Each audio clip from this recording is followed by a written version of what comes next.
Merry Christmas, Kath Den fans! Wala makatalo. Grabe, malulula kayo dito sa items natin. Kasi nga, congratulations sa Kath Den. Kath Den pa rin sa huli. Kath Den pa rin ang sakalam. Wala makakatalo sa tandem na ito.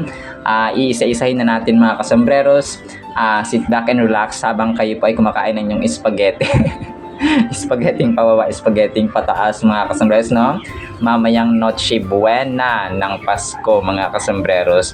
Unaan ko ito, congratulations kay Alden kasi may pinakamataas na ratings na naman na nakuha yung kanyang magpakailanman, no? Na Apple Dream Boy noong Sabado mga kasambreros, December 20, 2025. 6.1, grabe, no? Tapos yung Your Face Sounds Familiar, 4.2 lang.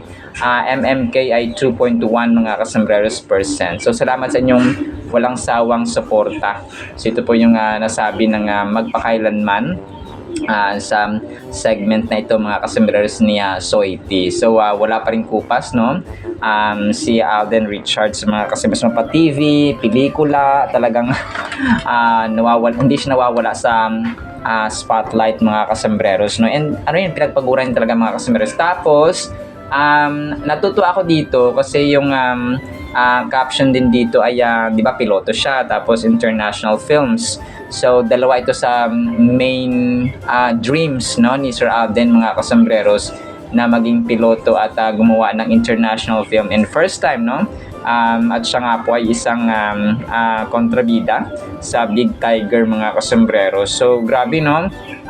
Hindi ko lang alam, no, at saka wala pa akong clear update dito sa kanyang pagpasok sa kanyang pilot school mga kasambreros. I-check ko yung attendance nito. Richard Fulkerson Jr., bakit hindi ka napapasok? Ganon. Absent ka na naman. Anong klase ng estudyante? De, joke lang po mga kasambreros. So, pinapatao ko lamang po kayo. So, yun po, no? So, kasi na-mention niya, no, talagang gusto niyang lumipad, magpalipad ng eroplano, and so on. And then, yung international film nga niya, mga kasambreros na, or international project, mga kasambreros na nagkatotoo na. Dreams do come true talaga, no? Yung nga sabi niya mga kasambreros sa isa sa mga interviews niya. So, congratulations kay Alden. And then, of course, hindi nagpahuli si Ma'am Catherine. Grabe, nakakalula ito yung sa kanya, no? Maliban sa kanyang properties, mamaya na itatakal natin. Unahin ko muna itong pinost ng isang Catherine admin din mga kasambreros, yung kanyang box office awards, no? Ito po ay posted niya Dubai Palaboy mga kasambreros, no? Congratulations sa 8th Entertainment Editor's Choice Awards, Artista Awards, Gawad Parangal, Philippine Box Office, no, sa PAFTA mga kasambreros, na Philippine Academy of Film and Television Arts, and marami pang iba. And yung iba dito ay yung sa La Salanieta, no, na awards nila mga kasambreros ng CAFDEN. So congratulations Catherine Bernardo. Hello Love Again, Most Outstanding Film Actress, 7th Gawad La Salanieta. So yung iba dito ay throwback, no, mga kasambreros. Tapos of course si Sir Alden din po, no. Most congratulations outstanding Alden Richards. Hello Love Again, Most Outstanding Film Actor, 7th Gawad La Salanieta mga kasambreros. So yung pinaka-recent nila this year ay 8th, no, ikawalo na Gawad La Salanieta mga kasambreros, na kung saan si Sir Alden niya ay ang CAFDEN, no, ay nanalo rin po mga kasambreros.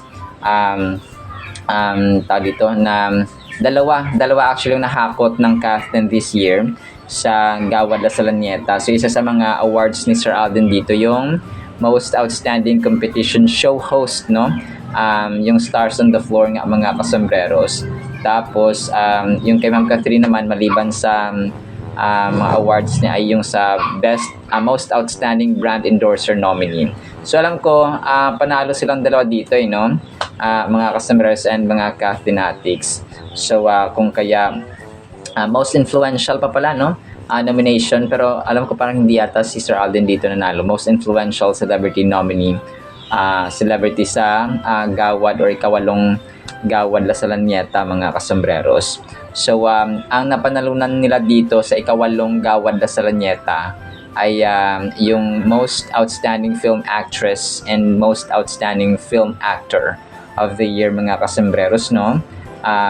If I'm not mistaken. So ito po ay gawad ng or binigay award giving body or award giving organization, and at the same time school, no, na sikat na LaSalle Araneta, mga kasombrero. So congratulations sa Kath. And then ito, nakakalula ito, no, pinost ito ni Naibara, of course, no, yung mga properties ni Ma'am Catherine, yung kanyang bahay, yung mga views ba, no, yung mga iba't ibang angles, mga kasomberos, ng bahay at properties ni Ma'am Catherine.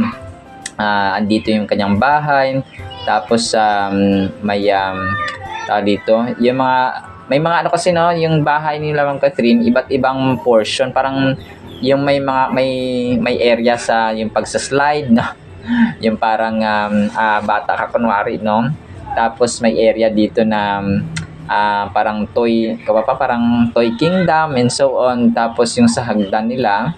Tapos may area din dito na receiving area, conference room, makeup and wardrobe area, main studio, of course, no. Tapos yung basta iba't ibang angulo or iba't ibang parte ng bahay ni Phenomenal Box Office Cinema Queen.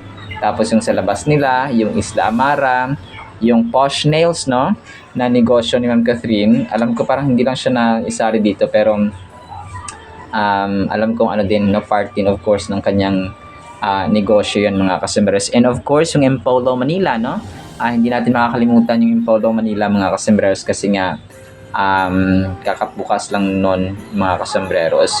So yun lamang sa yung ano din yung insurances, no, at saka jewelry business ni Mami Min, no, isa rin yun, mga kasomberos.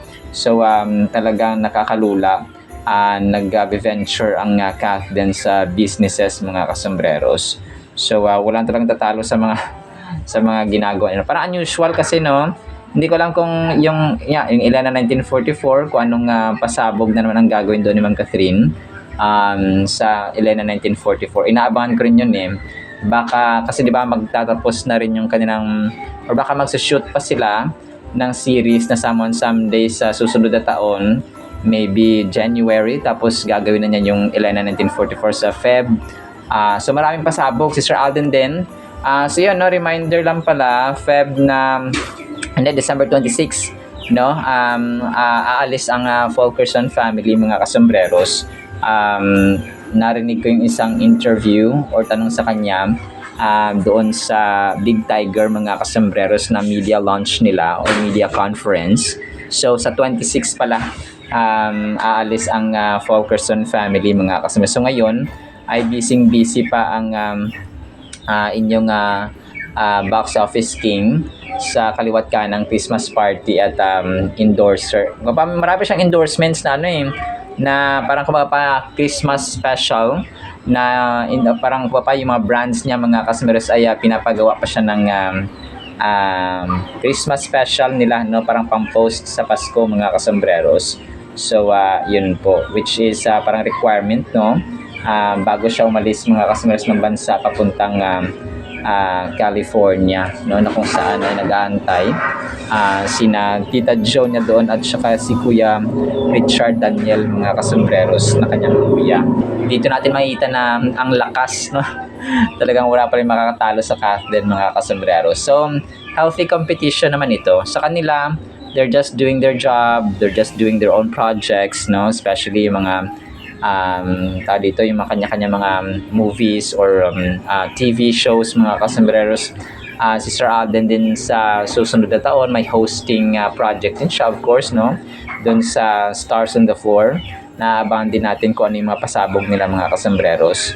So yun po, no, alam ko may mga bagong twist na naman silang gagawin, mga kasomberos, no, kasi punong-puno talaga ng surprises ito si Sir Alden. Sino mag-aakala na magiging kontrabida sa Big Tiger ang simulat sa pool ay bida, mga kasomberos, sa mga pelikula at TV series or TV shows, mga kasomberos. So iba ka talaga Pops Alden.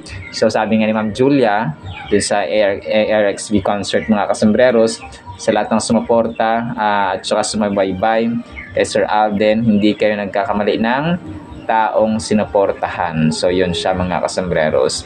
Kung kaya team panatag lang tayo at saka Team Solid Kathden mga kasambreros. And then ito, natutuwa ako dito sa post ng isang Kathden admin mga kasambreros, no? Kimberly Dos Santos, 7 hours ago, sweet Kathden, so sweet and happy. So ito yung sabi no ng ni Kimberly Dos Santos na isang Kathden admin. Tapos sina attorney at si Tisoy, si client, ay masayang-masaya na nag-hug mga kasambreros. Hindi po ito edited ha. Sinasabi ko naman kung edited o hindi mga kasambreros ang isang larawan or isang litrato. Talagang Tagalog na Tagalog mga kasambreros, no? So yun po. And then ito, isisingit ko na naman itong kay sa Dankay mga kasambreros, no? News ko Digital PH 10 hours ago, umingay sa social media ang bagong hula ng isang psychic tungkol sa umano'y magiging direksyon ng relasyon ni Daniel Padilla at Kyla Estrada. So sabi daw dito ay magpapakasal sila sa 2026. Pagpapakasal at magkakanak sa 2026. No, good for them. So kung magpapakasal sila ay sana tutuhanin na. Sabay ganun no? Para mawala na sa landas ng ng Kathden. Ako bitter to lang. Then joke lang po mga kasasam. So kung talaga masaya sila, no, why not? Bakit natin pipigilan mga kasambreros? So kaya sa hinulaang magpapakasal, magkakaanak sa 2026. So sadyang kay bilis na mapangyayari, no? Pero kung yan ay kanilang kagustuhan, and by the way, hula lang naman ito mga kasambreros, no? We're not pro sa mga hula mga kasambreros. So kaya nga siya hula, no, kasi nga hindi sigurado mga kasambreros, imagination at saka perception lamang ng tagahula mga kasambreros. Pero sa loob-loob natin, of course, no, gusto natin silang magkatuluyan talaga para yung mga Kathniel fans ay makamove on na ng tuluyan. Kasi parang hindi talaga sila move on pa rin hanggang ngayon. Nagkaroon na ng event kung pa nagsama lang si Ma'am Catherine at saka si DJ sa kasal ni Zanjo Marudo at saka Ria Taide, ay nagkaroon na naman sila ng lakas ng loob at pag-asa, no, na pa in one frame nagkita ang Kathniel mga kasambreros. So yun po, pero yan natin sila, no. And then ito, next item natin mga kasambreros, may nag-post dito, no, si Ken, no, Ken ng Ken Creative Designs. Every year counts. Salamat palagi, Daddy. Ito po ay post niya. Pictures nila doon sa kanilang paggawa ng pamasko or parang Christmas decors mga kasambreros, no, sa Richard sa Fulkerson Mansion mga kasambreros. So pinost niya 15 hours ago. Tapos pictures nila, no, kasama of course si Daddy Bay mga kasambreros, na sobrang napakaganda ng kanyang pagpapalaki sa kanyang mga anak mga kasos, lalo na po kay Junior. Kay Junior. Hindi, itong palit ito.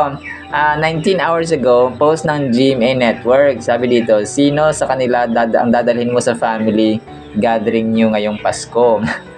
Andito si Alden Richards. So, parang parang kakulitan lang or katuwaan na ng GMA Network. So, sino daw sa mga ito? Si Alden Richards, Miguel Tan Felix, David Licauco, Will Ashley, Dustin New, Kelvin Miranda, Coco De Santos, Michael Sager, Vince Maristella, no, so yun siya. So pinakauna dito si Alden Richards. So sino sa inyo? Of course, no, walang iba kundi ang family oriented at very generous, no. Marami pag dinala mo yan sa pamilya mo ay bibigyan ka ng umpaw mga kasambreros. So yun po, no. Walang duda na Sir Alden talaga ang dadalhin ng mga ito sa kanilang mga pamilya mga kasambreros. So doon na tayo sa generous at saka humble, ganon. So yun po mga kasambreros, no. And then ito, si Dubai Palaboy, 12 hours ago. So para sabi nito, para hindi masyadong malungkot si Kath, ayan na, sinamahan na siya ni Joshua. From Kathniel to Kath Jowa or Kath Josh, mga kasambreros, no, real quick. May comfort, may kilig at may bagong spark na ikinatuwa ng netizens. Hindi man dito kumpirmadong love team pa, pero minado tayo ang lakas ng chemistry na. So magtotropa lang ito mga kasambreros ang samahan ng nina Catherine at ni Joshua. So walang romantic or parang beyond friendship mga kasambreros. So sila po ay parang mag-ate lang mga kasambreros, no. Sina Joshua Garcia at tawag dito, ang Catherine mga kasambreros. Tapos sabi dito, 2 days ago, no, Rizal gave Kathniel pa rin. Sabing ganon mga kasambreros. Nung netizen kay Kyla na si Daniel, wag nyo na ipilit kay Kath. So yun, tapos sabi dito ay Kathniel fan pala ito si Rizal Kenneth, no? Pero wala na eh, sinarado na mismo ni Ma'am Kath mga kasambreros. Kung kaya, let's move on. Tapos, next item natin mga kasambreros. Ang cute ng ginawa ng isang fan dito, no? Ginawa niyang, ginawa niya ng Christmas outfit, no? Sina Alden at Catherine mga kasambreros, no? Naka-red si Catherine, tapos si Alden naman ay naka-green. Para silang mga, parang nasa winter country mga kasambreros, no? Ang Kathleen dito. So meron pa silang parang alasanta ng sombrero mga kasambreros. So ang daming sombrero mga kasambreros. Kasi nga mga kasambreros kayo, no? So yun po. Pero ito po ay edited picture lamang ha. Nililinaw lamang po natin mga kasambreros. Tapos ito, yung BDO pala ni Sir Alden, namimigay pa rin sila ha ng mga prizes mga kasambreros araw-araw. So sabi niya dito ay parang kailangan mo na mag-open ng bank account sa BDO, no? Get a chance to win up to 1 million rewards points, no? 10 winners, so 10 winners ang mananalo of 100,000 points. Tapos 100 winners naman ng 10,000 points. Tapos isang winner ng 1,000,000 points mga kasambreros. Open an account and deposit at least 50,000 pesos to join the raffle. So, kailangan may 50,000 ka pala dito mga kasambreros. So, malaki-laki rin pala ito, no? Na amount mga kasambreros na kailangan i-deposit sa BDO bank account mga kasambreros. So, tapos, yung kanyang grabe, ang busy ng kanyang brands mga kasambreros ngayon. So, kakapost din ng sa kalagitnaan ng Christmas season.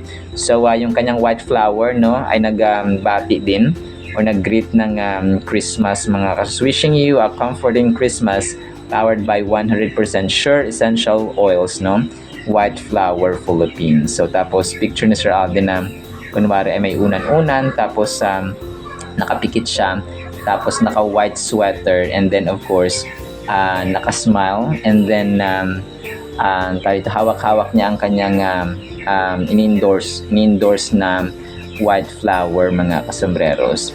And then ito, so isisingit lang din ito, no? Parang sinasabi dito no ni Ma'am Janice de Belen, mahilig siya sa letter K, ikakasal na pala siya next year. So hindi ko nakuhaan yung screenshot ng sinabi, parang ni Ma'am Janice de Belen mga kasambreros, no? Letter K kasi 'di ba, Kyla, Kath, no? Ito po yung kay pa rin kay Daniel Padilla at saka kay Kyla Estrada. So tapos ito na naman ha, sinasabi niya naman nila ikakasal na pala siya next year. Ito na dahil dun sa mga hula-hula na pinost, no, ng pinost ng isang admin mga kasambreros. So sige, pasabugin pa natin, no, pasabugin niyo pa yung ikakasal siya next year. Pero yun po, no, wala namang confirmation mula sa kanila. Kapag nagpa-interview siguro, no, ang Dankay at saka umamin na talaga, pero yung actions kasi nila ay dito mas malakas pa, no, at saka mas solid pa na patunay na sila na po mga customers, no, sina Daniel Padilla at Kyla Estrada. And then ito, nakakatuwa ito si Donna Milan-Bicho, no, 21 hours ago. So ito yung sasabi ko na walang tatalo talaga sa Kathleen. Sabi niya, the phenomenal box office king and queen Catherine Bernardo and Mr. Alden Richards. So Kathleen forever. And then yung pictures ng Kathleen, of course, no. So ito yung sasabi natin na Kathleen sa kalam, walang tatalo sa tambalang ito. Let's enjoy the moment mga kasambreros, no. Kasi nga sila pa rin ang number one at solid na dito na hindi man sila love team, but yung kanilang tandem, ang kanilang individual names mga kasambreros ay nagsispeak, no, ng kanilang worth, ng kanilang level at saka estado, position, no, at pagkakilala ng tao sa showbiz industry mga kasambreros. So Kathleen lang talaga nakakagawa nito mga kasambreros, no, na kung saan ay hinahangaan din ng mga susunod na henerasyon mga kasambreros. And then ito, next item natin mga kasambreros, post ito ni Marv's Carali Tabas, no? Kahapon. Iba talaga tong si Catherine Bernardo. Kahit sino ang i-love team, bagay lahat. Walang tatalo kay Kath, kahit sino. Kaway-kaway sa mga solid supporters, fans ni Kath dyan. So, yun nga, yung mga naging tandem ni Ma'am Catherine. Sa teleserye, of course, na bago, si James Reid. So, hindi pa natin nakita. Of course, ang Kath din, na walang tatalo at forever ang magiging lifetime partner ni Ma'am Catherine. Tapos ang Katniel dati na chapter closed na mga kasambreros. So, kapag magaling talaga ang actress kahit sino, no? And ngayon nabubuhay si Ma'am Catherine sa kanyang solo era. Pareho sila ni Sir Alden na single, yet ready to mingle. So, yun siya mga kasambreros. And then ito,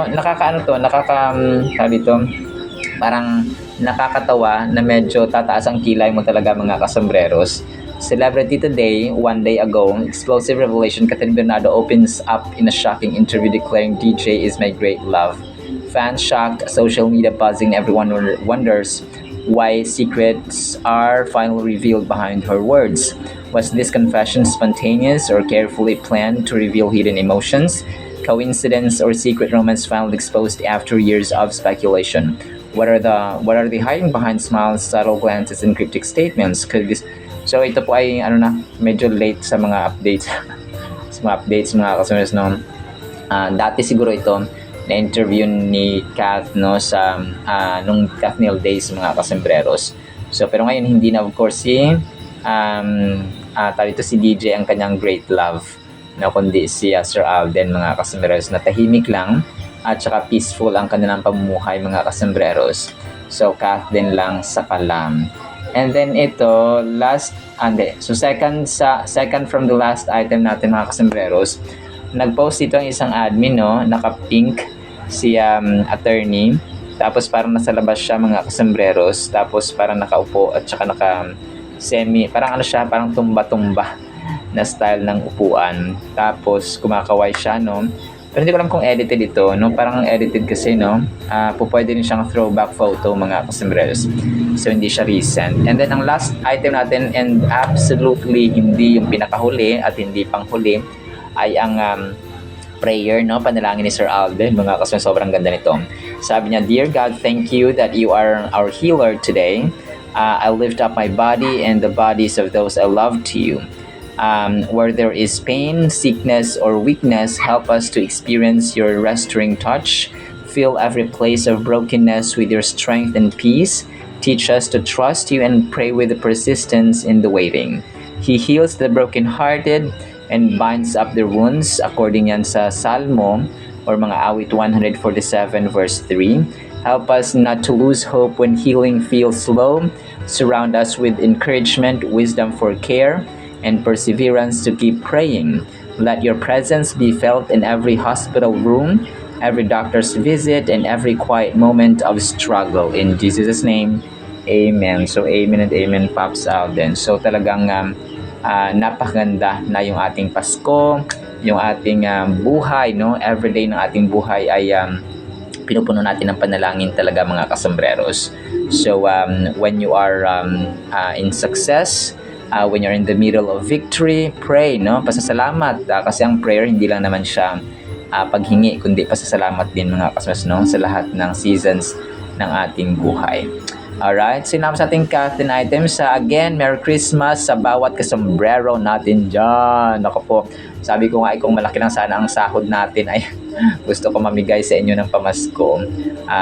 Pero sakto lang kasi, no? But God will definitely provide sa bawat pamilya mga kasombrero. So isang pinagpalang araw, Pasko, no, sa ating buhay. Araw-araw ay Pasko, hindi lamang ngayon mga kasembreros, para tayo po ay araw-araw magmahalan. So yun po, no? Sana po ay pakinggan natin na napakagandang salita po ng Panginoon, ha? Related po ito sa Christmas, so kung kaya dapat nating tutukan. So isang pinagpalang araw po sa bawat isa, and Merry Christmas in advance. Happy New Year. At para po sa ating Word of God ay sobrang ganda nito mga kasembreros, ha? Tribute pa rin natin ito sa Christmas season mga kasmas, kasi nga ngayon ay Pasko. So gumawa ako ng 3 topics para sa Pasko mga kasembreros. Ang title natin ay May Good News Pa. No, ito siya mga kasembreros. Luke chapter 2 verse 10. Then the angel said to them, "Do not be afraid, for behold, I bring you good tidings of great joy which will be to all people." Napakaganda ito mga kasembreros. Sa mundo natin na punong-puno na ng bad news, punong-puno ng bangayan, punong-puno na ng bashings, no? Punong-puno na ng mga bitterness ng mga tao. Comment dito, post doon, hate dito, hate doon, bash dito, bash doon. Maging sa ating mga personal na buhay mga kasembreros, meron tayong mga kinakaharap na mga problema, mga bad news kaliwat kanan mga kasembreros, maaring sa ating paaralan, maaring sa ating tahanan, maaring sa ating trabaho, maaring sa ating mga pang-araw-araw na buhay. So, alalahan natin ngayong Pasko, may good news pa. Okay? And yung good news na ito, actually dapat araw-araw to, no? Hindi lang ito ngayong Pasko mga kasembreros. But since, although yung petsa ng kapanganakan ni Lord Jesus Christ ay hindi naman talaga na lagay sa Biblia, pero ito yung nakagawian na no, ng mga tao, mga kasembreros na i-celebrate once in a year, no? Yung actually ito dapat yung pinakabongga sa lahat, no? Hindi siya bongga in a sense of handa, hindi siya bongga in a sense of pera or ng finances or ng material things, yung mga kasembreros. Bongga siya na grabe yung galak ba, no? Grabe yung tuwa, grabe yung pagdiriwang. Kung para kang nanalo sa isang palaro mga kasembreros na ikaw ang naging champion. So para ka naging MVP, no, sa isang basketball league, or ikaw ang naging ang tinanghal na Miss Universe, no, ikaw ang tinanghal na kampiyon, no, sa isang singing contest, ikaw ang grand champion sa Pilipinas Got Talent, no, ikaw ang naging big winner sa Pilipinas Pinoy Big Brother, no, PBB mga kasembreros, ikaw ang tinanghal sa anumang competitions mga kasembreros, ikaw ang naging grand champion at tinanghal ka mga kasembreros. So ito dapat, no, pinaka victorious, pinaka festive, no, na celebration, kasi no, ito na yung kapanganakan. May good news mga kasembreros, nanganak at saka may good news ang angel na nagsalita dito. And by the way, ang angel dito mga kasembreros ay nagsasalita sa mga tao sa dun sa papanganakan ni Lord Jesus Christ mga kasembreros, na isang sabsaban, no, isang sa bukid, no, sa farm mga kasembreros, kasi ito po ay mga shepherd, no, mga tagabantay ng tupa, no, mga tao doon sa fields, no, sa mga palayan or sa mga triguhan. Sila yung mga tagabantay doon mga kasembreros ng ng mga tupa, no, at saka mga kambing and so on mga kasembreros. So yun, ito kasi yung istorya na kung saan ay ipapanganak na, no, si Lord Jesus Christ nga mga kasembreros. So dumating ang anghel ng Panginoon, no, na sometimes are referring kay Archangel Gabriel, na dakilang tagahatid ng mensahe mga kasembreros. So yun, no, full of glory ang angel na ito. Tapos sinabi niya na may good news, no, may good tidings siya. So good tidings means good news mga kasembreros, no, sa ibang translation ng Biblia. So may good news pa. So ito po, so na-mention ko kanina yung hindi pinakabongga, pinaka-victorious, pinakamasayang pagdiriwang sa lahat ng pagdiriwang sa mundo natin mga kasembreros, no, once in a year.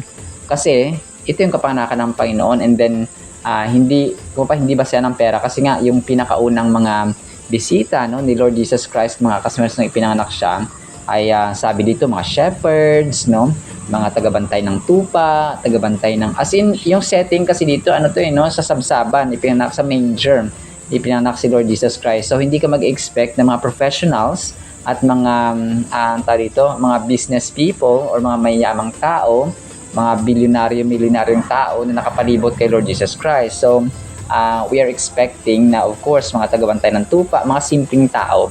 So walang handa, walang spaghetti, no, walang mga macaroni, walang mga kung ano-ano mga kasembreros na handa doon, kundi yung presence ng Panginoon. Kung kaya ang diwa ng Pasko, ang pinakamahalaga sa lahat, ang presensya ng kapayapaan, ng pag-ibig, ng pag-unawaan, ng kapatawaran sa bawat isa sa loob ng tahanan. So yun yung pinakamahalaga, no? Minsan nakakalimutan natin yung pinakamahalaga, inuuna natin yung mga handa, which is good naman, no? Okay naman na maghanda sa Pasko, mga kasambreros. Okay naman na magluto tayo, mag-prepare, kumain, magsalo-salo, no? Okay yun, may Noche Buena tayo. Pero huwag nating kalimutan kasi yung mga tao, nakita ko mostly, busy sila sa kakahanda, no, kaka-prepare. Pero pag walang umupo para magbiblia, walang umupo para manalangin, walang umupo, parang kumbaga pa magtipon-tipon. Tapos alalahanin, no, yung kapanganakan ng Panginoong Jesus, mga kasombrero. So yun dapat yung pinakamahalaga sa lahat eh. Talagang ngayon eh, talaga sobrang busy ng handa. Yes, you celebrate Christmas, tama yon. But the thing is, wala kang gaanong makikita na sa loob ng tahanan. Upo tayo, na magtipon-tipon tayo, magbiblia, namnamin ang salita ng Panginoon, namnamin ang kanyang kapanganakan by reading His Word, no? Tulad dito sa Luke chapter 2, no? Pwede niyo pong basahin yung buong Luke chapter 2, mga kasambreros, kasi dito na yung yung kapanganakan ni Lord Jesus Christ na complete, mga kasambreros, na kompleto. So, yun. Tapos dito rin yung time na sinircumcise si Jesus Christ, tapos pinresent siya sa templo para sa purification. So yun, mga kasambreros. Tapos yun, may isa rin to si Simeon na tayo ito parang naging ninong, parang parang siya yung nag-dedicate, no, kay Lord Jesus Christ, mga kasambreros, and so on. So pwede niyo pong basahin yung buong Lucas or Luke chapter 2, mga kasambreros. So which is ito yung paggunita, no, ito yung pinaka-importante sa lahat. Even without, kahit na walang handa, kung nandyan ang Espiritu ng Panginoon, masaya. Okay? Kasi nag-uunawaan kayo, nagmamahalan kayo, may kapayapaan. So, bonus na lang, no? Kung bonus na lang, extra bonus na lang, mga kasambreros, ay yung tao dito, yung mga handa natin, mga kasambreros. So, Christmas is a time of spiritual reflection on the important foundations of the Christian faith. It's also a celebration. It's when Christians celebrate God's love for the world through the birth of the Christ child, Jesus. The Bible tells of His birth hundreds of years before fulfilling prophecies. So yun siya, mga kasasang Christmas, by the way, it's Christ's Mass, no? Yun po yung kahulugan ng Christmas, mga kasasang. Kung kaya, hindi mo pwedeng tanggalin ang Kristo or si Lord Jesus Christ, mga kasambreros, kapag tayo po ay kung tinatanggal natin si Lord Jesus Christ or si Christ, mga kasambreros, sa celebration ng Christmas, ay wala na po, Mass na lang, kasi Christ's Mass, no? Kung kaya siya naging Christmas, mga kasambreros. So kung wala na si Kristo, baka ibang celebration na po yan. Baka ibang celebration na po yan, mga kasambreros. And by the way in-encourage ko po ang bawat isa na yung isulat natin, Christmas, hindi Xmas. Kasi ang X po, pwede mo siyang i-represent sa isang X-rated na pelikula or X-rated na palabas, no? Yung X naman sa algebra ay or sa mathematics ay hindi pa siya alam, no? Find the value of X. Ibig sabihin, unknown pa siya, no? Hindi pa siya kilala, mga kasambreros. Pero, we have a known God, no? Kilala natin ang Diyos natin, and that is Christ, no? Minsan kapag tinatamad ka sa tao, Xmas na lang yung kanilang sinusulat, mga kasambreros. Pero I encourage you, no, to parang it's one way of not neglecting or not removing Jesus Christ na main reason ng celebration natin, no? Kasi pag tinanggal natin yung Christmas, yung Christ sa Mass, naging Xmas na lang. So sino ang sineselebrate natin? Unknown, hindi kilala, mga kasambreros. So marami, no, ang gamit ng X ay minsan X-rated. Diba? So parang siya, inappropriate, mga kasombrero. So sana po iwag po tayong tamarin na magsulat po talaga ng Christmas, no, Christ, mga kasombrero, sa Christmas. And parati natin tatandaan, mga kasombrero, na may good news pa, no? Meron pang and parati natin sasabi na yung araw-araw natin, kapag pinapakain natin ang ating kaluluwa ng salita ng Panginoon, good news na yun, mga kasombreros. So kung tayo po ay parating bad news, parating may problema, so it's time, no? It's time to sit down, it's time to pray, it's time to sit down and read and obey, no? And meditate, mga kasambreros, the Word of God, which is powerful, alive, and active, mga kasambreros. Parati nating tatandaan na sa mundong ito, punong-puno na ng bad news, ang Biblia po ay punong-puno ng good news at promises ng ating Panginoon. Hindi lamang tuwing Christmas season, kundi every day mga kasunos kasi hindi natin malalaman yan kapag hindi natin binubuklat ang ating Bible, no? Kung kaya it's really important na magkaroon talaga tayo ng time, panahon talaga mga kasunos, oras, no? Kung mahalaga ang oras sa atin, mas mahalaga ito sa Panginoon because He has given us time. Walang may-ari ng oras, only God mga kasmeros. That is why it's called a gift and precious, no? Time is gold mga kasos and time is precious. So, hindi naman siguro masama na maglaan tayo ng oras sa Diyos na lumikha at nagbigay sa atin ng oras na 24 hours a day. And 7 days a week mga kasembreros. So, parang ano lang yan no? Parang ikaw yung binigyan ka ng nanay mo ng ganto tapos hindi mo siya binili ka ng pasasalamat, no? Ay anong mararamdaman ng nanay mo, ng tatay mo, ng kung sino man dyan na binagbigay sa iyo, di ba? So parang ganun siya. So sa atin, pasasalamat natin yung mag-spend time tayo, maglaan tayo, no? Kung share ng Panginoon talaga ng oras, no? Bahagian natin siya ng panahon ng oras mga sombrero sa ating araw-araw na pamumuhay by reading and obeying His Word. Alright, so yun sa ating Word of God ha, nawa po ipagpalaan po tayo ng pag-ibig, pananampalataya, pag-asa, and then good news araw-araw na matatagpuan natin at mabasa sa Holy Bible. So, yun po, no? And the spirit of Christmas will be upon us by having peace, may pagpapakumbabaan ng loob, may pagpapatawaran at pagmamahalan sa loob ng tahanan. In Jesus' mighty name we pray, our Lord and Savior, Jesus Christ. Amen and amen. See you sa next segment mga kasmas and paalam po.